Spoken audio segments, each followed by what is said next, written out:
नमस्कार बच्चों, welcome to mathematics by Ankur Tailor. तो आज का हमारा टॉपिक है लॉज ऑफ एक्सपोनेंट्स की लॉज ऑफ एक्सपोनेंट्स क्या होते हैं, आप लोग कैसे अप्लाई करोगे, कैसे उससे क्वेश्चन आप सॉल्व करोगे। So before proceeding to laws of exponents आपको पता होना चाहिए एक्सपोनेंट क्या होता है। जैसे कि एग्जांपल लेते हैं, आपको दिया हुआ है 2 पावर 3। तो यहाँ पे जो 2 लिखा हुआ है नीचे, this is called as base, और जो ऊपर 3 लिखा हुआ है this is called as power, या फिर it is also called as exponent. अब एक्सपोनेंट क्या करता है? Exponent shows the repetition of base. Exponent क्या शो करता है? It shows the repetition of base. मतलब कि जो बेस है वो कितनी बार रिपीट होके मल्टीप्लाई हो रहा है, ये शो करता है। पावर जो होती है इसको शो करता है। जैसे मान लो इसको अगर हम शो करें तो कैसे होगा? It will be 2 into 2 into 2। मतलब कि जो बेस 2 है वो 3 टाइम्स रिपीट होके मल्टीप्लाई हो रहा है। This is called as 8। ऐसे अगर एक एग्जांपल लें, सपोज हमें दिया हुआ है 4 पावर 5। इसका मतलब क्या हो गया कि जो 4 है बेस, वो 5 टाइम्स इस तरह से मल्टीप्लाई हो रहा है। तो बेसिकली पावर जो होता है it shows the repetition of base, कि वो कितनी बार रिपीट होके मल्टीप्लाई हो रहा है। तो now proceed to the laws of exponents. अब यहाँ पे कुछ लॉज आपको दिए हुए हैं, आप इसका स्क्रीनशॉट ले सकते हैं। बाकी मैंने पोस्ट किया हुआ है यूट्यूब और इंस्टाग्राम दोनों पे, तो वहां से भी आप चेकआउट कर सकते हैं।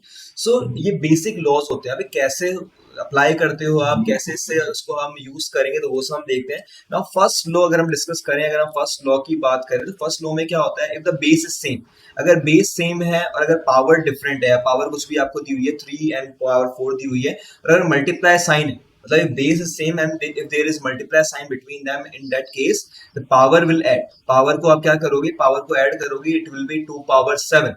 ये सेम पावर पे भी अप्लाई होता है। अगर सपोज आपको दिया हुआ है 2 power 5 multiply by 2 power 5, in that case also you can just write 2 power 5 plus 5 and it will be 2 power 10। but the condition is base should be same। अगर बेस सेम होगा, multiply sign है बीच में, तो power को आप add करोगे। ठीक है। नाउ नेक्स्ट लो की अगर हम बात करें, अगर बेस सेम है, अगर बेस सेम है और अगर डिवाइड साइन है बीच में, तो आप क्या करोगे? पावर को सब्ट्रैक्ट करोगे, तो it will be 2 power 1। Similarly अगर सेम पावर तो वहां पे भी अप्लाई करोगे। अगर सपोज आपको दिया हुआ है 2 पावर 5 डिवाइडेड बाय 2 पावर 5, ठीक है, तो क्या हो जाएगा? 2 power 5 minus 5 which is 2 power 0। अब यहाँ पे हमारा नेक्स्ट लॉ अप्लाई होता है कि जब भी कोई पावर जीरो होती है, जब भी किसी बेस की पावर जीरो होगी, तो उसका आंसर हमेशा 1 आएगा। ऐसा क्यों है? अब ध्यान से देख सकते हो। देखो यहाँ पे क्या हुआ है, इस कंडीशन में देखो सेम नंबर है, जब भी सेम नंबर डिवाइड में होते हैं तो क्या होता है? कट जाते हैं वो, और आंसर क्या आता है? 1 हो जाता है। तो यहाँ पे आपको पता होना चाहिए कि जब भी पावर जीरो होगी तो आंसर 1 आएगा, बिकॉज डिवाइड में क्या हो रहा है? न्यूमरेटर और डिनोमिनेटर जो भी आपको दिए हुए हैं वो सेम है, और जब भी आप सेम नंबर को सेम नंबर से डिवाइड करोगे, आंसर हमेशा क्या आएगा? 1 आएगा। नेक्स्ट लॉ की बात अगर हम करें, तो यहाँ पे आपको नेक्स्ट लॉ दिया हुआ है। सपोज आपके पास एक सिंगल बेस है और मल्टीपल पावर्स है, ठीक है। अगर एक ही बेस और बहुत सारी पावर्स है, तो आप क्या करोगे? As a name indicates, multiply करोगे आप पावर्स को। तो यहाँ पे क्या हो जाएगा? Power will be 2 into 3 that is equals to 2 power 6।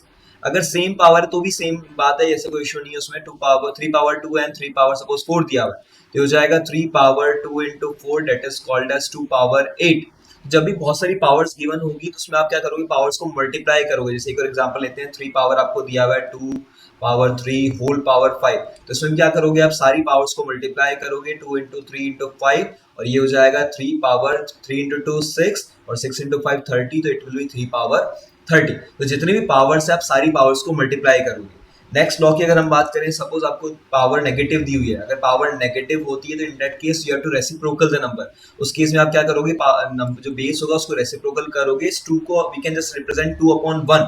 तो 2 अपॉन 1 का रेसिप्रोकल क्या हो जाएगा? 1 अपॉन 2। और जब भी आप रेसिप्रोकल करते हो पावर पॉजिटिव हो जाती है, तो पावर माइनस में क्या हो जाएगा? 1 हो जाएगा, और 1 को आप शो नहीं करते, इसलिए आंसर सिर्फ 1 अपॉन 2 रहेगा। जैसे फर्दर एग्जांपल लें, अगर सपोज आपको दिया हुआ है 2 अपॉन 3 पावर माइनस 1, तो it will be 3 upon 2 power plus 1, और you can just right 3 upon 2 also. But अगर सपोज आपको दिया हुआ है 3 अपॉन 4 पावर माइनस 2, तो इन दैट केस आप क्या करोगे? 4 अपॉन 3 पावर प्लस 2 बन जाएगी, और प्लस 2 अगर बन जाएगा तो 4 का स्क्वायर 16 और 3 का स्क्वायर 9। मतलब कि करना क्या आपको? इंडिविजुअली सॉल्व करना है। मतलब यहाँ पे आप 4 का भी स्क्वायर करोगे और 3 का भी स्क्वायर करोगे, तो 4 का स्क्वायर 16 एंड 3 का स्क्वायर 9। तो इस तरह से भी आप फर्दर सॉल्व कर सकते हो। जब भी पावर नेगेटिव होती है आप उसे रेसिप्रोकल करोगे। अब क्वेश्चन अराइजेस कि अगर पावर पॉजिटिव हो और उसे हम रेसिप्रोकल करें तो क्या होगा?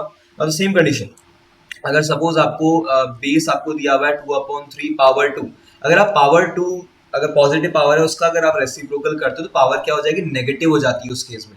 जब भी आप नेगेटिव पावर का रेसिप्रोकल करोगे तो पावर पॉजिटिव हो जाती है, और पॉजिटिव पावर के हिसाब से आप रेसिप्रोकल करोगे तो पावर नेगेटिव हो जाती है। That is very easy thing. आपको नेक्स्ट लॉ मैंने बता दिया था, जब भी अगर पावर जीरो होती है, अगर सपोज 2 अपॉन 5 पावर जीरो आपको दिया हुआ है, तो जब भी पावर जीरो होगी आंसर हमेशा 1 आएगा। इट डजेंट मैटर कि आपको बेस क्या दिया हुआ है। अगर base suppose 3 power 2 whole power 0 दिया हुआ है तो भी 3 पावर 0 बनेगा, बिकॉज मल्टीप्लाई करोगे 2 इंटू 0 तो 0 होगा, और जब भी पावर 0 होती है तो आंसर क्या आता है, हमेशा 1 आता है। ठीक है, तो ये कुछ बेसिक लॉज है जो पता होना चाहिए। अगर सपोज आपको इस तरह से इंडिविजुअल बेस दिया हुआ है, जैसे मान लो गिवन है 3 इंटू 2 पावर 5, तो अगर इस तरह से बेस गिवन है आपको और एक ही पावर है, तो उस केस में क्या करोगे, आप पावर को डिस्ट्रीब्यूट कर सकते हो 3 पावर 5 2 पावर 5। मतलब क्या होगा, जो पावर 5 रहेगी वो 3 के लिए भी अप्लाई होगी और वो 2 के लिए भी अप्लाई होगी। ऐसे डिवाइड में ही फॉलो होगा रूल। अगर आपको सपोज दिया हुआ है 3 डिवाइडेड बाय 2 पावर 5, तो उस केस में आप क्या करोगे, इन केस में लिखोगे आप 3 पावर 5 डिवाइडेड बाय 2 पावर 5। मतलब जब भी इस तरह से गिवन होगा आपको, आप उस पावर को इंडिविजुअली डिवाइड कर सकते हो उस चीज को। ठीक है, तो आई होप समझ में आ रहा होगा आप लोगों को। तो कुछ वापस एक बार रिवाइज कर लेते हैं। भाई फर्स्ट लॉ हमारे पास क्या था कि अगर बेस सेम है तो पावर को आप ऐड करोगे, अगर मल्टीप्लाई साइन गिवन है तो। अगर बेस सेम है डिवाइड में है तो पावर को आप सब्ट्रैक्ट करोगे। ठीक है, अगर बहुत सारी पावर्स गिवन है आप पावर्स को मल्टीप्लाई करोगी। अगर इस केस में सपोज पावर नेगेटिव है तो रेसिप्रोकल करके आप पावर को पॉजिटिव बना सकते हो। अगर पावर पॉजिटिव है तो आप रेसिप्रोकल करके पावर को नेगेटिव बना सकते हो। अगर पावर 0 है तो वही सेम चीज की आंसर 1 आएगा। अगर इस तरह से इंडिविजुअली आपको मतलब दिया हुआ है 3 इंटू 2 और एक ही पावर दी हुई है तो पावर को आप डिस्ट्रीब्यूट कर सकते हो।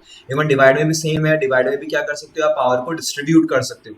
ठीक है, तो आई होप सबको समझ में आ गया होगा कैसे हम लॉस को अप्लाई करते हैं। अगर वीडियो अच्छा लगा तो please do it, like share and subscribe, and see you all in the next video. Till then be positive, keep learning and never give up. धन्यवाद।